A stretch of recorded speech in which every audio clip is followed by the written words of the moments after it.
Hello everyone, welcome back to Adhyaya Hub. ನಾನು ನಿನ್ನೆ upload ಮಾಡೋಕ್ಕಾಗಲಿಲ್ಲ current affairs of 23rd August. So ಇವತ್ತು 23rd August as well as ಇವತ್ತಿಂದ 24th August current affairs ಒಟ್ಟಿಗೆ ಮಾಡ್ತೀನಿ. It might take a little long. ಆದರೆ 24th ಆಗಸ್ಟಲ್ಲಿ ಅಷ್ಟು ಅಂದರೆ ಇಂದಿನ ದಿನಪತ್ರಿಕೆಯಲ್ಲಿ ಅಷ್ಟು ಆರ್ಟಿಕಲ್ಸ್ ಇಲ್ಲ. So I can combine the both papers and give the current affairs. So ನಿನ್ನೆದು ಕರೆಂಟ್ ಅಫೇರ್ಸ್ ಬಂದು ನಾಳೆಯಿಂದ 60 ದಿನ ಮೋಡ ಬಿತ್ತನೆ ಅಂದ್ರೆ ಇವತ್ತಿಂದ, that is from 24th August. Karnataka government is to carry out artificial cloud seeding across the state for 60 days starting Monday, that is from today, to tackle rainfall deficiency. This is announced by DK Shivkumar, who is also a water resource minister. So 200 aircraft sorties is planned across various regions of the state. Sorties means individual flight mission. Sorties ಅಂದ್ರೆ ಎಷ್ಟು ಸಲ ವಿಮಾನ ಹಾರಾಡುತ್ತೆ ಅಂದ್ರೆ ಎಷ್ಟು ಸಲ ಮೋಡ ಬಿತ್ತನೆ ಮಾಡುತ್ತೆ, ಎಷ್ಟು ಸಲ ಯಾವ ಎಲ್ಲ ಪ್ಲೇಸಲ್ಲಿ ಸೇರಿಸಿ ಎಷ್ಟು ಸಲ ವಿಮಾನ ಹಾರಾಟ ಆಗುತ್ತೆ ಅದನ್ನ ಸಾರ್ಟೀಸ್ ಅಂತ ಹೇಳ್ತಾರೆ. It's not number of aircraft. And the estimated cost for doing this process is 28.52 crore. The objective to do cloud seeding is to induce rainfall in rain deficient areas using cloud seeding technology. So in Karnataka there are 27 districts and 178 taluks which are facing rainfall deficit. So if you see statewide, in till the end of June, approximately 42% deficit of rainfall we have seen, and till the end of July, we have seen a rainfall deficit of approximately 29%. Several taluks are already in drought-like conditions.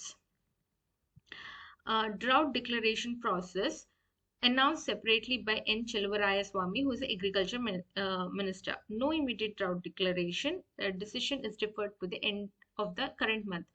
See, even though there is rainfall deficit, the state has not been declared as a drought-prone state, or the places, the taluks or the districts have not been yet declared as drought-prone.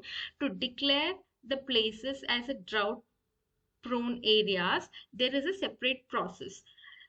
The declaration has to be done by Agricultural Minister N. Chelvarayaswamy. So there is a process for that. And what is that is, he is going to monitor the rainfall and the crop conditions. The agricultural department will collect weekly crop condition and the damage report, and based on that report they are going to check they are going to prepare a fact-based report on the ground reality, and they will consult relevant departments also. Later they will take a final decision on the drought declaration. After they produce all these reports, they are going to forward it to the central government for the approval, to approve that these places are drought prone. Why do they send it to central government, and why does it take so many process? Because once these areas are declared as drought prone with the approval of the central government, then you get funds like central relief funds to help the farmers, to help the people with irrigation, maybe with farming, maybe, or drinking waters, maybe. For all this you will get funds approved from the central. Okay, so true track government response andre ಇವಾಗ ನಾವು cloud seeding ಸಹ ಮಾಡ್ತಿದ್ದೀವಿ. This is a state subject. Cloud seeding is a state subject ಅಂದ್ರೆ it comes in the state jurisdiction. The state will decide whether to do cloud seeding or not, but you should declare a state as drought prone area, or the places as drought prone area in a state, only by the approval of the central. What do you mean by cloud seeding? It is a weather modification technique. Dispersal of substances like silver iodide, potassium iodide, dry ice, salts. They are going to disperse this into the existing clouds to trigger or enhance the precipitation. It requires pre-existing moisture bearing clouds. It cannot create rain in clear skies. Karnataka has previously also done this cloud seeding technique during the drought era. So in 2003 it had done cloud seeding under the project name Project Varuna. In 2017 it had done under the project Varshadhare. The 2017 cloud seeding technology was conducted by Rural Development and Panchayat Raj Department. ಕನ್ನಡದಲ್ಲಿ ಸಹ same thing. ಮಳೆ ಕೊರತೆಯನ್ನು ನಿಭಾಯಿಸಲು ಕರ್ನಾಟಕ ಸರ್ಕಾರ ರಾಜ್ಯಾದ್ಯಂತ 60 ದಿನಗಳ ಕಾಲ ಕೃತಕ ಮೋಡ ಬಿತ್ತನೆ ನಡೆಸಲಿದೆ. ಇದು ಸೋಮವಾರದಿಂದ ಆರಂಭವಾಗಲಿದೆ, ಅಂದ್ರೆ ಇಂದಿನಿಂದ ಆರಂಭವಾಗಲಿದೆ. ಇದನ್ನ ಘೋಷಣೆ ಮಾಡಿದವರು ಜಲಸಂಪನ್ಮೂಲ ಸಚಿವ D K Shivakumar, who is also our CM. ರಾಜ್ಯದ ವಿವಿಧ ಪ್ರದೇಶಗಳಲ್ಲಿ ಒಟ್ಟು 200 ವಿಮಾನ ಹಾರಾಟ ಕಾರ್ಯಾಚರಣೆಗಳು ಅಂದ್ರೆ ಸಾರ್ಟಿಗಳು ನಡೆಯಲಿವೆ. ಇದರದ ಒಟ್ಟು ವೆಚ್ಚ 28.52 ಕೋಟಿ ಆಗುವ ಸಾಧ್ಯತೆ ಇದೆ. ರಾಜ್ಯದ 27 ಜಿಲ್ಲೆಗಳು ಮತ್ತು 178 ತಾಲೂಕುಗಳು ಮಳೆ ಕೊರತೆಯಿಂದ ಎದುರಿಸುತ್ತಿವೆ. ಜೂನ್ ಅಂತ್ಯದವರೆಗೆ ಸುಮಾರು 48% ಮತ್ತೆ 42% ಮತ್ತೆ ಜುಲೈ ಅಂತ್ಯದವರೆಗೆ ಸುಮಾರು 29% ಮಳೆ ಕೊರತೆ ಕಾಣಿಸ್ಕೊಂಡಿದೆ ರಾಜ್ಯ ಮಟ್ಟದಲ್ಲಿ. ಹಲವು ತಾಲೂಕುಗಳಲ್ಲಿ ಈಗಾಗಲೇ ಬರ ಪರಿಸ್ಥಿತಿ ಎದುರಿಸ್ತಿವೆ. ಬರ ಘೋಷಣೆಯ ಪ್ರಕ್ರಿಯೆ ನಾ ಹೇಳಿದೆ, ತಾಲೂಕುಗಳು ಅಥವಾ ಜಿಲ್ಲೆಗಳನ್ನ ಬರ ಘೋಷಣೆ ಅಂತ ಘೋಷಿಸಲು ಸಹ ಪ್ರಕ್ರಿಯೆ ಇದೆ. ಆ ಪ್ರಕ್ರಿಯೆ ಏನಂದ್ರೆ, ಕೃಷಿ ಸಚಿವ ಎನ್ ಚೆಲುವರಾಯಸ್ವಾಮಿ ಅವರು ಇದನ್ನು ಪ್ರತ್ಯೇಕವಾಗಿ ಪ್ರಕಟಿಸಬೇಕು. ಈ ಕೂಡಲೇ ಬರ ಘೋಷಣೆಯನ್ನು ಪ್ರಕಟಿಸ್ತಾ ಇಲ್ಲ. ಅವರು ನಿರ್ಣಯವನ್ನು ಈ ತಿಂಗಳ ಅಂತ್ಯದವರೆಗೆ ಮುಂದೂಡಿದ್ದಾರೆ. ಅದರದ್ದು ಪ್ರಕ್ರಿಯೆ ಹೇಗೆ ಅಂದ್ರೆ, ಮಳೆ ಮತ್ತು ಬೆಳೆ ಪರಿಸ್ಥಿತಿಯ ಮೇಲ್ವಿಚಾರಣೆ ಮಾಡ್ತಾರೆ. ಅದಾದ್ಮೇಲೆ ಕೃಷಿ ಇಲಾಖೆಯಿಂದ ವಾರ ಬೆಳೆ ಸ್ಥಿತಿ ಅಥವಾ ಹಾನಿ ವರದಿ ಸಂಗ್ರಹ ಮಾಡಿ ಮತ್ತೆ ವಾಸ್ತವ ಸ್ಥಿತಿಯ ಆಧಾರದಲ್ಲಿ ವರದಿ ಸಿದ್ಧಪಡಿಸ್ತಾರೆ. ಇತರ ಸಂಬಂಧಿತ ಇಲಾಖೆಗಳೊಂದಿಗೆ ಸಮಾಲೋಚನೆ ಮಾಡಿ ಬರ ಘೋಷಣೆಯ ಕುರಿತು ಅಂತಿಮ ನಿರ್ಣಯ ಮಾಡ್ತಾರೆ. ಮತ್ತೆ ಸಂಶೋಧನೆಗಳನ್ನು ಕೇಂದ್ರ ಸರ್ಕಾರಕ್ಕೆ ರವಾನಿಸಿ ಅವರಿಂದ ಅಪ್ರೂವಲ್ಸ್ ತಗೋತಾರೆ. ಕ್ಲೌಡ್ ಸೀಡಿಂಗ್ ಅಂದ್ರೆ ಏನು? ಇದು ಹವಾಮಾನ ಮಾರ್ಪಾಡು ಯಂತ್ರ. ಈಗಾಗಲೇ ಇರುವ ಮೋಡಗಳಿಗೆ silver iodide, potassium iodide, dry ice, ಲವಣಗಳಂತಹ ವಸ್ತುಗಳನ್ನು ಸಿಂಪಡಿಸಿ ಮಳೆಯನ್ನು ಪ್ರಚೋದಿಸುವುದು. ಇದಕ್ಕೆ ಮೊದಲೇ ತೇವಾಂಶ ಭರಿತ ಮೋಡಗಳು ಇರಬೇಕು. ಸ್ಪಷ್ಟ ಆಕಾಶದಲ್ಲಿ ಮಳೆ ಸೃಷ್ಟಿಸಲು ಸಾಧ್ಯವಿಲ್ಲ. ಈ ಹಿಂದೆಯೂ ಸಹ ಕರ್ನಾಟಕದಲ್ಲಿ ಕೃತಕ ಮೋಡ ಬಿತ್ತನೆ ನಡೆದಿತ್ತು. ಅದು 2003ರಲ್ಲಿ ಪ್ರಾಜೆಕ್ಟ್ ವರುಣ ಎಂಬ ಯೋಜನೆಯಡಿ ಆಗಿತ್ತು ಮತ್ತು 2017ರಲ್ಲಿ ವರ್ಷಧಾರೆ ಎಂಬ ಯೋಜನೆಯಡಿ ಆಗಿತ್ತು. ವರ್ಷಧಾರೆ ಕೃತಕ ಮೋಡ ಬಿತ್ತನೆಯನ್ನು ನಡೆಸಿರುವ ಇಲಾಖೆ ಗ್ರಾಮೀಣಾಭಿವೃದ್ಧಿ ಮತ್ತು ಪಂಚಾಯತ್ ರಾಜ್ ಇಲಾಖೆ. The next article is about SARFAESI Act. Okay, so coffee growers in Karnataka are facing bank auctions of their land or estates under the SARFAESI Act. SARFAESI andre Securitization and Reconstruction of Financial Assets and Enforcement of Security Interest Act. When they default on loans because coffee cultivation is legally classified as a non-agricultural land but a plantation. In 1942, the central government classifies coffee as an agro-industrial crop because growing coffee on small holdings isn't profitable. This crop is kept outside the ambit of the Land Reforms Act. Because coffee is treated as a plantation, coffee land has come under the SARFAESI Act's purview. In 2021, High Court has told the plantation crops of coffee, cardamom, pepper, rubber, tea, and it cannot be treated as an agricultural land. Okay, ನಾನು ಇದನ್ನ ಹೇಗೆ ಕನ್ನಡ ಮತ್ತು English medium ಅವರು ಇಬ್ರಿಗೂ ಅರ್ಥ ಆಗುವ ಹಾಗೆ explain ಮಾಡ್ತೀನಿ. ಸೊ ಇಶ್ಯೂ ಏನಂದ್ರೆ, ಕರ್ನಾಟಕದಲ್ಲಿ ಕಾಫಿ ಲ್ಯಾಂಡ್ ನ ಅಗ್ರಿಕಲ್ಚರಲ್ ಲ್ಯಾಂಡ್ ಅಂತ ಕನ್ಸಿಡರ್ ಮಾಡಲ್ಲ. ಯಾಕಂದ್ರೆ ಅದನ್ನ ಪ್ಲಾಂಟೇಶನ್ ಅಂತ ಕನ್ಸಿಡರ್ ಮಾಡ್ತಾರೆ. ಕಾಫಿ ಆಕ್ಟ್ 1942 ಅಲ್ಲಿ ಏನಾಯ್ತಂದ್ರೆ, ಕಾಫಿನ ಆಗ್ರೋ ಇಂಡಸ್ಟ್ರಿಯಲ್ ಕ್ರಾಪ್ ಅಂತ ಕ್ಲಾಸಿಫೈ ಮಾಡಿದ್ರು. ಅದನ್ನ ಹಾಗೆ ಕ್ಲಾಸಿಫೈ ಮಾಡಿದ್ರು ಯಾಕಂದ್ರೆ ಕಾಫಿನ ಚಿಕ್ಕ ಏರಿಯಾದಲ್ಲಿ ಚಿಕ್ಕ ಅಂದ್ರೆ 1 ಎಕರೆ, 1/2 ಎಕರೆ ಇದರಲ್ಲೆಲ್ಲ ಬೆಳೆಸಿದ್ರೆ ಅದು ಅಷ್ಟು ಪ್ರಾಫಿಟಬಲ್ ಆಗಲ್ಲ. ಸೊ ಅದನ್ನ ಲ್ಯಾಂಡ್ ರಿಫಾರ್ಮ್ ಆಕ್ಟ್ ಇಂದ ಹೊರಗಡೆ ಇಟ್ರು. ಮತ್ತೆ 2002 ಅಲ್ಲಿ ಏನಾಯ್ತು, ಈ ಕಾಫಿನ ಪ್ಲಾಂಟೇಶನ್ ಅಂತ ಕನ್ಸಿಡರ್ ಮಾಡಿದ್ದಕ್ಕೆ ಇದನ್ನ SARFAESI ಆಕ್ಟ್ ಒಳಗಡೆ ತಂದ್ರು. ಅಂದ್ರೆ ಇದಕ್ಕೆ SARFAESI ಆಕ್ಟ್ ಲಾಗು ಆಗುತ್ತೆ ಅಂತ ಆಯ್ತು. SARFAESI ಆಕ್ಟ್ ಅಂದ್ರೆ ಇವಾಗ ಒಬ್ಬ ಮನುಷ್ಯನಿಗೆ ಲೋನ್ ತಗೋಬೇಕು, ಯಾವ್ದೋ ಇದ್ದಾರೆ ಅಂದ್ರೆ for example consider me itself, ನನ್ಗೇನೋ ಕಷ್ಟ ಬಂದಿದೆ, ನನ್ಗೆ ಲೋನ್ ತಗೋಬೇಕು ಅಂದ್ರೆ ನನ್ನ ಹತ್ರ ಇರೋದೇ 2 ಎಕರೆ ಕಾಫಿ ಪ್ಲಾಂಟೇಶನ್. ಸೊ ನಾನು ಅದನ್ನ ಅಡ ಇಡ್ತೀನಿ ಬ್ಯಾಂಕ್ ಅಲ್ಲಿ ಹೋಗಿ. ಸೊ ಅದರಿಂದ ನಾನು ಲೋನ್ ತಗೋತೀನಿ. ಮತ್ತೆ ನಾ ಅವ್ರಿಗೆ ಹೇಳ್ತೀನಿ ನಾ ರೀಪೇ ಮಾಡ್ತೀನಿ, ಅಂದ್ರೆ ಸೀಸನಲ್ ಈಲ್ಡ್ ಅಲ್ಲ ಅದು. ಸೊ ನಾನು ಸೀಸನಲ್ ಈಲ್ಡ್ ಅಲ್ಲಿ ಬರೋ ಹಣದಿಂದ ನಾನು ರಿಪೇ ಮಾಡ್ತೀನಿ ಅಂತ ಹೇಳಿ ಲೋನ್ ತಗೋತೀನಿ. ಬಟ್ ಕಾರಣಾಂತರಗಳಿಂದ, ಅಂದ್ರೆ ಮಳೆ ಇಲ್ಲ ಅಥವಾ ಕೀಟಗಳಿರ್ಬೋದು ಅಥವಾ ಗಿಡಗಳಿಗೆ ರೋಗ ಹತ್ತಿ ನನ್ ಈಲ್ಡ್ ತುಂಬಾ ಕಮ್ಮಿ ಆಗ್ಬಿಡ್ಬೋದು. ಆ ಟೈಮಲ್ಲಿ ಏನಾಗುತ್ತೆ, ನನ್ಗೆ ಲೋನ್ ರೀಪೇ ಮಾಡಕ್ ಆಗಲ್ಲ. ಯಾವಾಗ ನನ್ಗೆ ಲೋನ್ ರೀಪೇ ಮಾಡಕ್ ಆಗಲ್ಲ, ಆವಾಗ bank under SARFAESI act what it will do, ನಾನ್ ಅವ್ರ ಹತ್ರ ಅಡ ಇಟ್ಟಿದ್ದೀನಲ್ಲ, ಅವ್ರು ನನ್ಗೆ ನೋಟಿಸ್ ಕೊಡ್ದಿರನು ನನ್ ಜಾಗನ ಮಾರ್ಬಿಡ್ಬೋದು. The bank can sell my property, ಅಂದ್ರೆ ಆಕ್ಷನ್ ಇಟ್ಬಿಡ್ತಾರೆ. ಇದೇ ತರದ್ ಒಂದು ಆಗಿತ್ತು 2023 ಅಲ್ಲಿ. ಏನಾಗಿತ್ತಂದ್ರೆ 100 ಎಕರೆ ಕಾಫಿನ ಬ್ಯಾಂಕ್ ಅವರು 1.5 ಕೋಟಿಗೆ ಮಾರ್ಬಿಟ್ರು. ಬರೀ 1.5 ಕೋಟಿಗೆ ಮಾರ್ಬಿಟ್ಟಿದ್ರು. ಇದು ಹೈಕೋರ್ಟ್ ಮತ್ತೆ ಗ್ರೋವರ್ಸ್ಗೂ ಸಹ ಇದು ಅಸಮಾಧಾನ ಆಗಿತ್ತು. ಅಂದ್ರೆ ಹೇಗಂದ್ರೆ ಬ್ಯಾಂಕ್ ಅವರು ಅವ್ರ ಲೋನ್ ರಿಪೇ ಮಾಡ್ಕೊಳ್ಳೋಕೋಸ್ಕರ ಎಷ್ಟು ದೊಡ್ಡ ಎಕರೆ ಪ್ರಾಪರ್ಟೀಸ್ ನ ಬೇಕಾದ್ರೂ ಯಾವ್ದೇ ಮೌಲ್ಯಕ್ಕೆ ಬೇಕಾದ್ರೂ ಮಾರ್ಬಿಡ್ಬೋದು ಅನ್ನೋದು ಇದರಿಂದ ಗೊತ್ತಾಗುತ್ತೆ, ಈ ಸರ್ಫೇಸಿ ಆಕ್ಟ್ ಇಂದ ಗೊತ್ತಾಗುತ್ತೆ. ಸೊ ಅವ್ರ ಏನ್ ಮಾಡಿದ್ರು, ನೀವ್ ಹಾಗೆ ಮಾರ್ಬೇಡಿ, ಬ್ಯಾಂಕ್ ಅವ್ರಿಗೆ ಹೇಳಿದ್ರು ಹಾಗೆ ಮಾಡ್ಬೇಡಿ, ನೀವ್ ಬೇಕಿದ್ರೆ 1 ಟೈಮ್ ಸೆಟಲ್ಮೆಂಟ್ ಅಂತ ಒಂದು ಗಿವೆನ್ ಆಲ್ಟರ್ನೇಟಿವ್ ಅಂತ ಹೇಳಿದ್ರು. ಬಟ್ 1 ಟೈಮ್ ಸೆಟಲ್ಮೆಂಟ್ ಸಹ ಆಗಲ್ಲ, ಯಾಕಂದ್ರೆ ಅಷ್ಟು ಭಾರಿ ಮೊತ್ತದ ಲೋನ್ ತಗೊಂಡಿರ್ತಾರೆ, ಅದ್ರ ಮೇಲೆ ಇಂಟ್ರೆಸ್ಟ್ ಬೆಳೀತಾ ಹೋಗಿರುತ್ತೆ. ಸೊ ಅವ್ರಿಗೆ ತಕ್ಷಣಕ್ಕೆ 1 ಟೈಮ್ ಸೆಟಲ್ಮೆಂಟ್ ಸಹ ಆಗಲ್ಲ.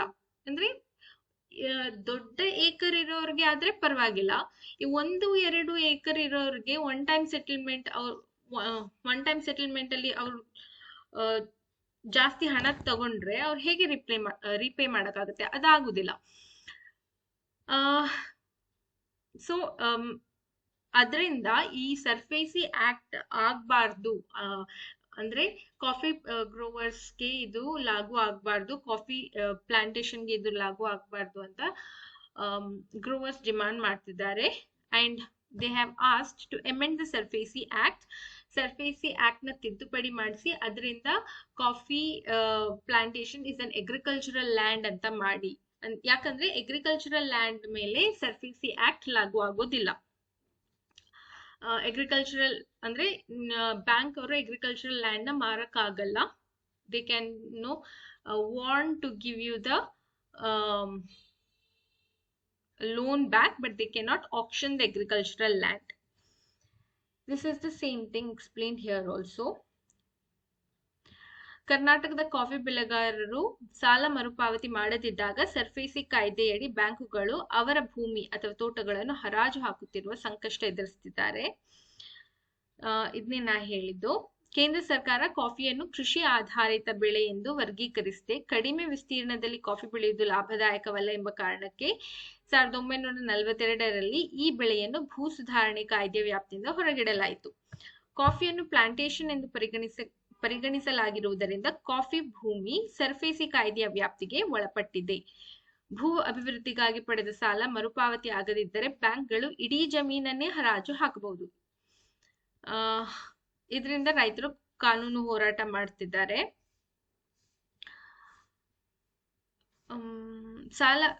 ಸಾಲಗಾರ ಬೆಳೆಗಾರರಿಗಾಗಿ ಕಾಫಿ ಮಂಡಳಿ 2 ಬಾರಿ ಅವಕಾಶ, ಅಂದ್ರೆ 1 ಟೈಮ್ ಸೆಟಲ್ಮೆಂಟ್ ಒದಗಿಸಿತ್ತು. 2ನೇ ಬಾರಿಯ OTSಗೆ ಪ್ರತಿಕ್ರಿಯೆ ಕಡಿಮೆ ಇತ್ತು. ಬೆಳೆಗಾರರ ಮನವಿಯ ಮೇರೆಗೆ ಕೆನರಾ ಬ್ಯಾಂಕ್ 3 ಶಾಖೆಗಳಲ್ಲಿ ಸಾಲ ಅದಾಲತ್ ಆಯೋಜಿಸಿತ್ತು. ಆದರೆ ಮರುಪಾವತಿಗೆ ಹಣ ಇಲ್ಲದ ಕಾರಣ ಬೆಳೆಗಾರರು ಇದನ್ನು ಹೆಚ್ಚಾಗಿ ಬಳಸಿಕೊಳ್ಳಲಿಲ್ಲ. ಇವಾಗ ಬೆಳೆಗಾರರ ಬೇಡಿಕೆ ಏನಂದ್ರೆ ಸರ್ಫೇಸಿ ಕಾಯ್ದೆಗೆ ತಿದ್ದುಪಡಿ ತಂದು ಕಾಫಿ ಕೃಷಿಯನ್ನು ಅದರ ವ್ಯಾಪ್ತಿಯಿಂದ ಸ್ಪಷ್ಟವಾಗಿ ಹೊರಗಿಡಬೇಕು ಎಂದು. The next article is about Madgyal indigenous species sheep. it's written as Margal. That's wrong. It's Madgyal. Madgyal, or a parrot-nosed sheep. This sheep has recognized as an indigenous breed. So it has received official recognition as a distinct indigenous sheep breed of India. It is found in the Vijaypura region of Karnataka, which is a dry and semi-arid climatic region.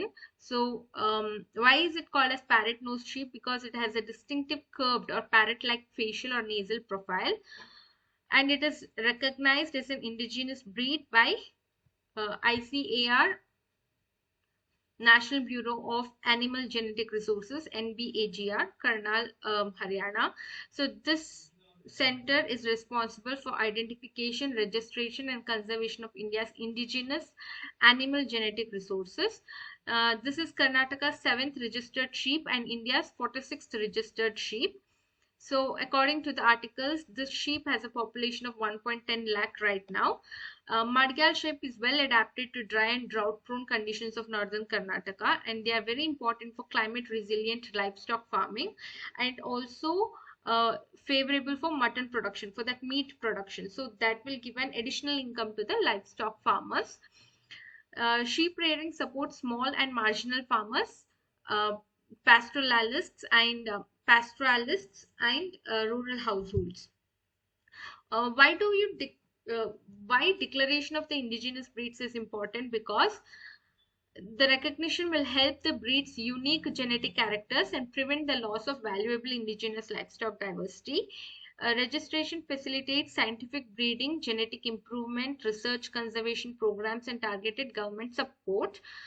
Conservation of indigenous livestock breeds is an important component of agricultural biodiversity and sustainable livestock development. Same thing in Kannada. Madgyal ಅಥವಾ ಗಿಳಿಮೂತಿ ಕುರಿಗೆ ದೇಶಿ ತಳಿಯ ಮಾನ್ಯತೆ ಸಿಕ್ಕಿದೆ. ಇದರಿಂದ ಈ ಕುರಿಯು ಇತರ ತಳಿಗಳಿಗಿಂತ ತನ್ನದೇ ಆದ ಪ್ರತ್ಯೇಕ ಆನುವಂಶಿಕ ಮತ್ತು ದೈಹಿಕ ಲಕ್ಷಣಗಳನ್ನು ಹೊಂದಿದೆ ಎಂಬುದು ಅಧಿಕೃತವಾಗಿ ಗುರುತಿಸಲ್ಪಟ್ಟಿದೆ. ಈ ಕುರಿ ತಳಿ ಮುಖ್ಯವಾಗಿ ಕರ್ನಾಟಕದ ವಿಜಯಪುರ ಜಿಲ್ಲೆಯಲ್ಲಿ ಕಂಡುಬರುತ್ತೆ. ಇದಕ್ಕೆ ಗಿಳಿಯ ಕೊಕ್ಕಿನಂತೆ ಸ್ವಲ್ಪ ಬಾಗಿದ ಆಕಾರ ಇರೋದ್ರಿಂದ ಇದಕ್ಕೆ ಗಿಳಿಮೂತಿ ಕುರಿ ಎಂದು ಹೆಸರಿಸಲಾಗಿದೆ. ಈ ತಳಿಯನ್ನು national bureau of animal genetic resources Karnal Haryana ಅಧಿಕೃತವಾಗಿ ನೋಂದಾಯಿಸಿದೆ. ICAR ಅಂದ್ರೆ Indian council of agricultural research, NBAGR ಅಂದ್ರೆ national bureau of animal genetic resources. ಇದು ಕರ್ನಾಟಕದ 7ನೇ ನೋಂದಾಯಿತ ಕುರಿ ಮತ್ತು ಭಾರತದ 46ನೇ ನೋಂದಾಯಿತ ಕುರಿ ತಳಿಯಾಗಿದೆ. ಈ ತಳಿಯ ಕುರಿಗಳ ಸಂಖ್ಯೆ ಇವಾಗ ಸುಮಾರು 1.10 ಲಕ್ಷ ಅಂದಾಜಿಸಲಾಗಿದೆ. ಒಂದು ದೇಶಿ ತಳಿಯ ಸಾಕಷ್ಟು ಸಂಖ್ಯೆಯ ಪ್ರಾಣಿಗಳು ಉಳಿದಿದ್ದರೆ ಆ ತಳಿಯನ್ನು ಸಂರಕ್ಷಿಸಲು, ವೈಜ್ಞಾನಿಕ ಸಂತಾನೋತ್ಪತ್ತಿ ನಡೆಸಲು ಮತ್ತು ಉತ್ತಮ ಗುಣಲಕ್ಷಣಗಳನ್ನು ಮುಂದಿನ ಪೀಳಿಗೆಗೆ ಉಳಿಸಲು ಸಹಾಯವಾಗುತ್ತದೆ. ಇದಕ್ಕೆ ಒಣ ಪ್ರದೇಶಗಳಲ್ಲಿ ಹೊಂದಿಕೊಳ್ಳುವ ಸಾಮರ್ಥ್ಯ ಇದೆ. ಈ ಕುರಿ ತಳಿ ಮಾಂಸ ಉತ್ಪಾದನೆಗೆ ಅನುಕೂಲಕರ ಗುಣಲಕ್ಷಣಗಳನ್ನು ಹೊಂದಿದೆ.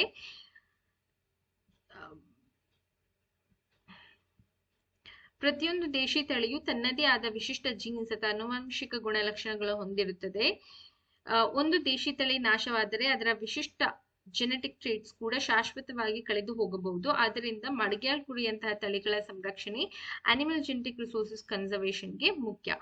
ಒಂದು ದೇಶಿ ತಳಿಗೆ ಅಧಿಕೃತ ನೋಂದಣಿ ದೊರೆತರೆ ಅದರ ವೈಜ್ಞಾನಿಕ ಸಂತಾನೋತ್ಪತ್ತಿ, ಜೆನೆಟಿಕ್ ಇಂಪ್ರೂವ್ಮೆಂಟ್, ಸಂಶೋಧನೆ ಮತ್ತು ಸಂರಕ್ಷಣಾ ಕಾರ್ಯಕ್ರಮಗಳನ್ನು ವ್ಯವಸ್ಥಿತವಾಗಿ ಕೈಗೊಳ್ಳಲು ಸಾಧ್ಯವಾಗುತ್ತದೆ.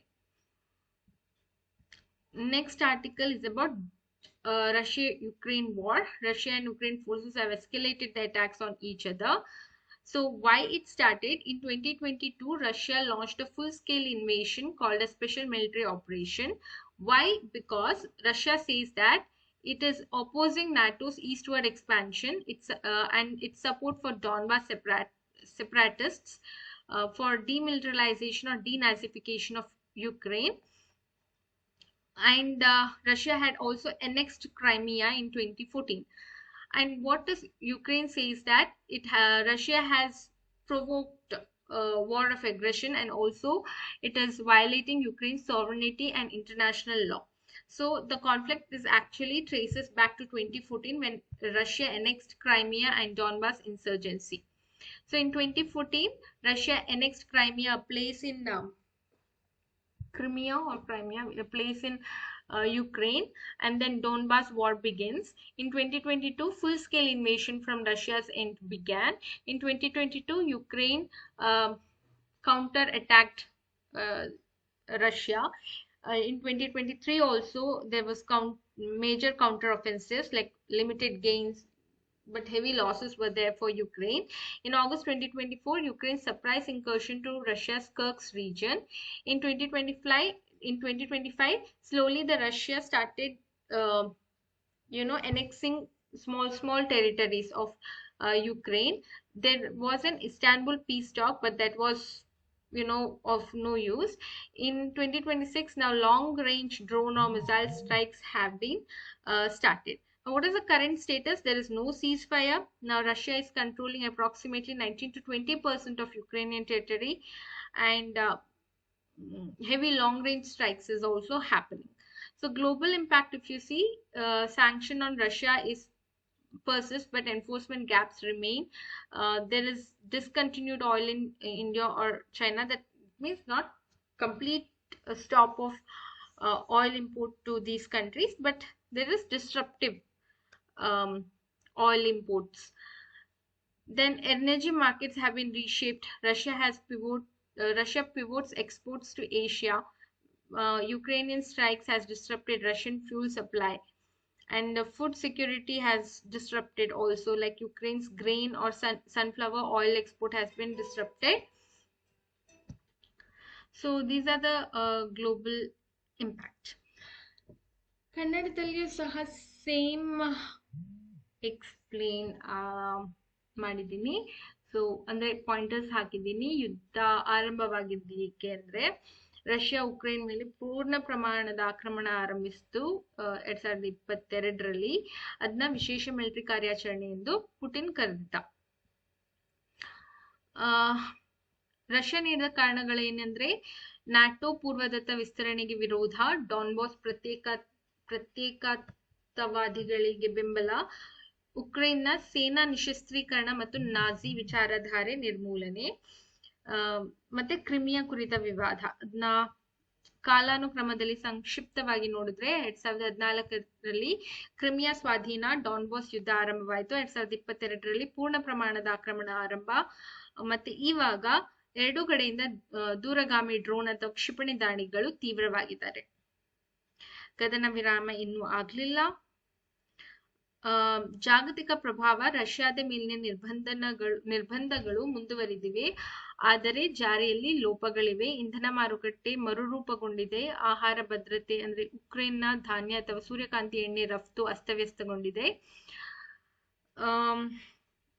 ಭಾರತದ ನಿಲುವು, ಕಾರ್ಯತಂತ್ರದ ಸ್ವಾಯತ್ತತೆ, ರಷ್ಯಾದೊಂದಿಗಿನ ತೈಲ ಅಥವಾ ರಕ್ಷಣಾ ಸಂಬಂಧ ಮತ್ತು ಉಕ್ರೇನ್ನೊಂದಿಗಿನ ಹೆಚ್ಚುತ್ತಿರುವ ಸಂಬಂಧ ಎರಡನ್ನೂ ಸಮತೋಲನಗೊಳಿಸುತ್ತಿದೆ. ಇದಾದ ನಂತರ so these are the articles for 23rd August. Let's see the article for 24th August ಅಂದ್ರೆ ಇವತ್ತಿಂದು.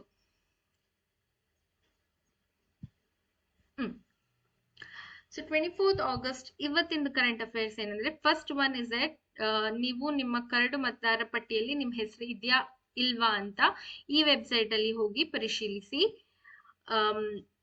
So the Chief Electoral Officer is thanking the whole Karnataka for cooperating with them for the SIR. SIR ಬಗ್ಗೆ ನಾನು I think 3 ಸತಿ current affairs ಅಲ್ಲಿ ಹೇಳಿದ್ದೀನಿ. So ಮತ್ತೆ SIR ಬಗ್ಗೆ ಏನು ಎತ್ತ ಯಾವ ಆರ್ಟಿಕಲ್ಸ್ ಅಲ್ಲಿ SIR ನಡೆಸ್ತಾರೆ, ಯಾರು ನಡೆಸ್ತಾರೆ ಅಂತೆಲ್ಲ ನಾನಿಲ್ಲಿ ಹೇಳಿಲ್ಲ. ಬಟ್ ಇವತ್ತು ಲಿಸ್ಟ್ ರೆಡಿ ಆಗುತ್ತೆ. 23rd ಸೆಪ್ಟೆಂಬರ್ ವರೆಗೆ ನಿಮ್ಗೆ ಏನಾದ್ರೂ ಡಿಸ್ಕ್ರಿಪೆನ್ಸಿ ಇದ್ರೆ ನೀವು ಅದಕ್ಕೆ ಮತ್ತೆ ಫಾರ್ಮ್ ಫಿಲ್ಅಪ್ ಮಾಡ್ಬೇಕಂದ್ರೆ ನೀವು ಈ ವೆಬ್ಸೈಟ್ ಅಲ್ಲಿ ಹೋಗಿ ಪರಿಶೀಲಿಸಿ ಮತ್ತೆ ಅದೇ ವೆಬ್ಸೈಟ್ ಅಲ್ಲಿ ನೋಡ್ಬೋದು. ಅಂದ್ರೆ ಫಾರ್ಮ್ ಫಿಲ್ಅಪ್ ಮಾಡಿ ಏನಾದ್ರೂ ಮಿಸ್ಟೇಕ್ ಇದ್ರೆ ಅದನ್ನ ಸರಿಪಡಿಸ್ಕೋಬಹುದು. Next important article is about ಜಪಾನ್ಗೆ ಗೋಯಲ್ ನಿಯೋಗ. ಅಂದ್ರೆ Piyush Goyal have delegated 200 delegates to Japan. So Union Minister leads India's business delegation to Japan to boost trade and investment ties. So this is led by Piyush Goyal, who is a Union Minister for Commerce and Industry. He's sending 200 representatives from various sectors and industries to Japan for 4 days, which is starting from Monday, that is from today, and it is taking place in Tokyo. The talk is taking place in Tokyo, and there will be road shows in Nagoya and Osaka. It is a bilateral talk held with Japan's Minister of Economy, Trade and Industry. Now, this is confirmed by Jyoti Vij, who is the Director General of FICCI. So, Japan is ranked as a fifth large investor in India, and in the last 6 years, it has invested 4.60 lakh crore. For this time, the India's proposal to invest from Japan is 60,000 crore, and Japanese companies represented at meeting is 1,500 plus. Now, what is the purpose for this is, it is aimed at strengthening bilateral trade and investment relations between India and Japan. Discussions covered cooperation in advanced technology and future or emerging industries. It focuses the focus sectors reportedly include semiconductors, clean energy, automotive, and industrial cooperation. It is a part of India's broader Act East and economic diplomacy push. Now, what is Act East? It is India's foreign policy initiative to strengthen economic, strategic, and cultural ties with Southeast Asia and broader Asia Pacific region. It is an upgraded version of India's earlier Look East policy, which was launched in 1991 under PM Narasimha Rao, mainly to boost economic ties with ASEAN nations after the Soviet collapse. It is renamed and launched as Act East policy in 2014 by our PM at the ASEAN India Summit in Myanmar. So the difference is Look East is primarily focuses on economy, and Act East, it focuses on economic, strategic, and security, as well as cultural. Look East is focused on ASEAN. Act East is extended to wider Indo-Pacific regions like Japan, South Korea, Australia, Pacific Islands. Look East is most passive or reactive, whereas Act East is more proactive engagement. It acts, it does not just looks. ಕನ್ನಡದಲ್ಲಿ ವಿಶ್ಲೇಷಣೆ. ಕೇಂದ್ರ ಸಚಿವರು ಭಾರತದ ವ್ಯಾಪಾರ ನಿಯೋಗವನ್ನು ಮುನ್ನಡೆಸಿ ಜಪಾನ್ಗೆ ತೆರಳಿ ವ್ಯಾಪಾರ ಮತ್ತು ಹೂಡಿಕೆ ಸಂಬಂಧಗಳನ್ನು ಬಲಪಡಿಸುವ ಪ್ರಯತ್ನ ನಡೆಸುತ್ತಿದ್ದಾರೆ. ಯಾರ ನೇತೃತ್ವದಲ್ಲಿ? ಪಿಯೂಷ್ ಗೋಯಲ್ ಅವರ ನೇತೃತ್ವದಲ್ಲಿ ವಿವಿಧ ವಲಯಗಳ 200 ಪ್ರತಿನಿಧಿಗಳನ್ನು ಕಳಿಸಲಾಗಿದೆ. ಇದು ಟೋಕಿಯೋದಲ್ಲಿ ನಡೀತಿದೆ. ನಗೋಯಾ ಮತ್ತು ಒಸಾಕಾದಲ್ಲಿ ರೋಡ್ ಶೋಗಳು ನಡೆಸ್ತಾರೆ.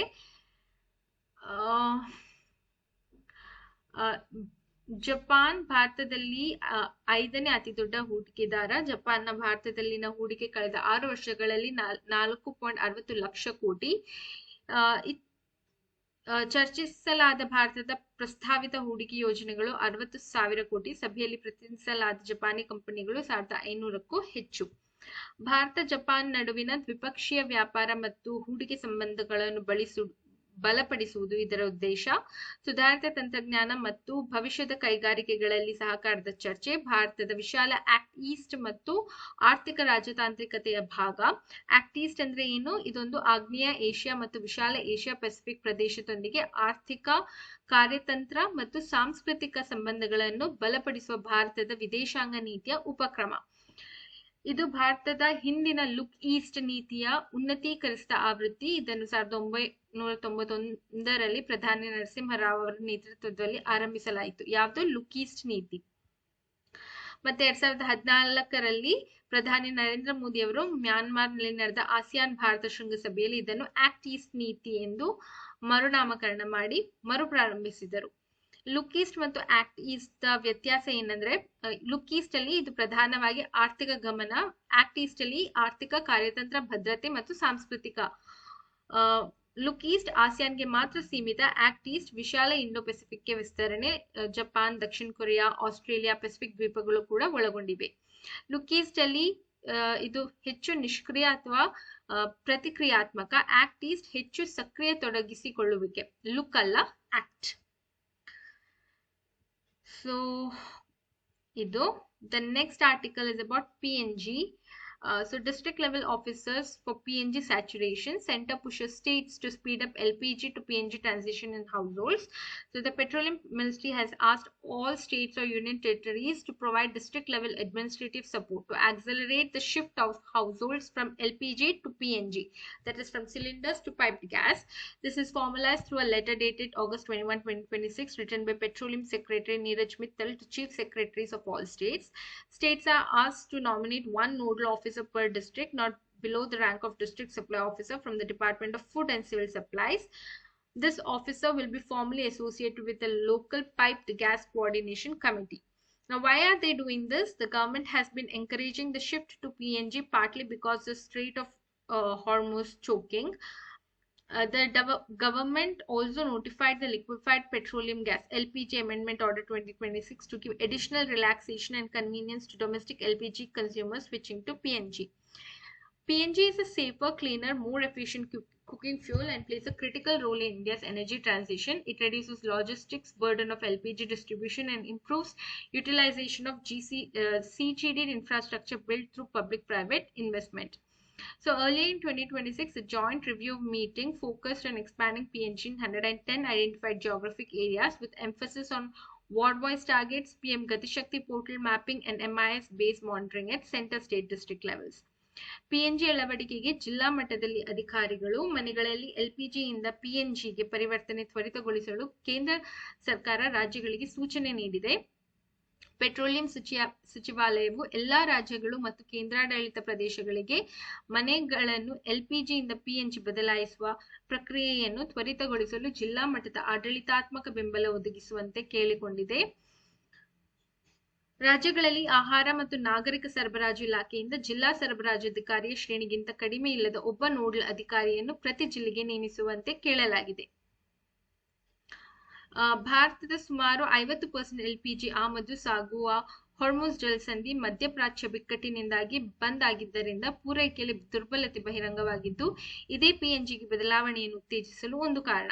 ಸರ್ಕಾರವು LPG ತಿದ್ದುಪಡಿ ಆದೇಶ 2026 ಸಹ ಸೂಚಿಸಿದ್ದು, PNGಗೆ ಬದಲಾಗುವ ಗೃಹ ಬಳಕೆದಾರರಿಗೆ ಹೆಚ್ಚುವರಿ ಸಡಿಲಿಕೆ ಮತ್ತು ಅನುಕೂಲ ಒದಗಿಸಲು ಹೇಳಿದೆ. LPGಗಿಂತ PNG ಏಕೆ ಉತ್ತಮ ಅಂದ್ರೆ, PNG ಹೆಚ್ಚು ಸುರಕ್ಷಿತ, ಶುದ್ಧ ಮತ್ತು ಪರಿಣಾಮಕಾರಿ ಅಡುಗೆ ಇಂಧನ. LPG ವಿತರಣೆಯ ಸಾಗಣೆ ಹೊರೆ ಕಡಿಮೆಗೊಳಿಸುತ್ತದೆ ಮತ್ತು ಸಾರ್ವಜನಿಕ ಖಾಸಗಿ ಹೂಡಿಕೆಯ ಮೂಲಕ ನಿರ್ಮಿಸಲಾದ CGD ಸಿಟಿ ಗ್ಯಾಸ್ ಡಿಸ್ಟ್ರಿಬ್ಯೂಷನ್ ಮೂಲಸೌಕರ್ಯದ ಬಳಕೆ ಸುಧಾರಿಸುತ್ತದೆ. So yeah, this is all about today's article and yesterday's article. Thank you everyone.